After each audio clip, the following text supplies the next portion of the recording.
Hello friends, today's topic is the union and it's territories.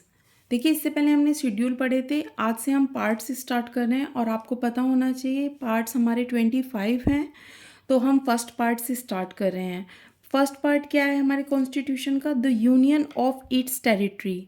ये article 1 से 4 तक है। आर्टिकल 1 में क्या बोला गया है? इंडिया या भारत, जिसे हम यूनियन ऑफ स्टेट्स कहते हैं। इंडिया को हम यूनियन ऑफ स्टेट्स क्यों कहते हैं? क्योंकि देखिए, आपको सबको पता है आज हमारे देश में 28 तो स्टेट्स हैं और यूनियन टेरिटरी हैं 8। दोनों के पीछे 8 आ रहा है तो याद करना आसान हो जाएगा।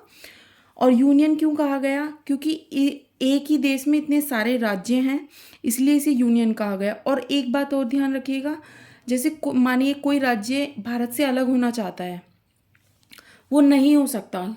मानिए गुजरात को बहुत पावरफुल हो गया और वो चाहता है कि अब मैं भारत से अलग हो जाऊं, तो ऐसा पॉसिबल नहीं है, क्योंकि भारत एक यूनियन की तरह काम करता है।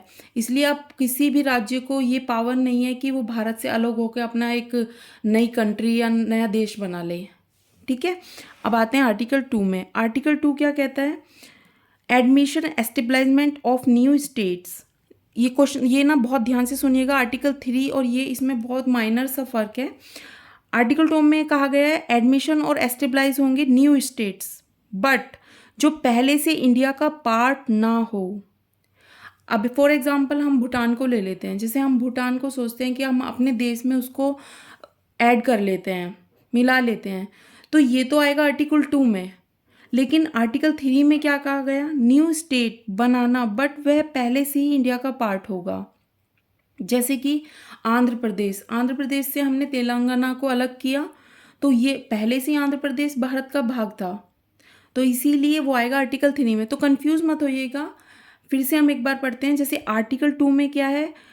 किसी भी नए राज्य की स्थापना करना या उसको ऐड करना, पर वो भारत का हिस्सा नहीं होगा, ये तो आएगा आर्टिकल 2 में।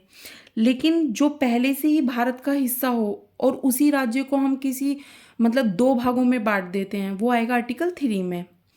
आगे चलते हैं। ये नोट के रूप में याद कर रख लीजिएगा, ये एक क्वेश्चन बन जाता है यहाँ से। जो संसद है या पार्लियामेंट के पास ही केवल यह पावर है कि वह किसी भी राज्य की सीमा को बढ़ा या घटा सकते हैं।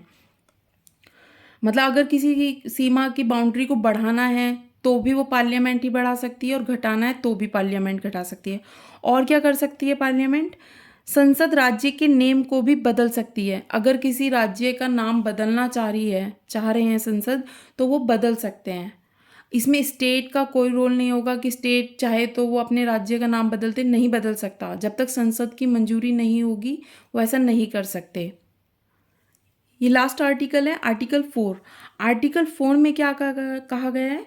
आर्टिकल 2 एंड आर्टिकल 3 में हम किसी भी तरह का कॉन्स्टिट्यूशन अमेंडमेंट नहीं कर सकते। मतलब अगर हम किसी तरह का चेंज लाना चाहे आर्टिकल 2 या आर्टिकल 3 में, तो ये पॉसिबल नहीं है, क्योंकि ये संविधान में लिख दिया गया है कि आप उनके साथ छेड़छाड़ नहीं कर सकते। और संविधान संशोधन या कॉन्स्टिट्यूशन अमेंडमेंट 21 आर्टिकल के थ्रू आता है, 368। ये भी याद रखिएगा, ये भी बहुत इंपॉर्टेंट है कि आर्टिकल 368 कॉन्स्टिट्यूशन अमेंडमेंट किया जा सकता है।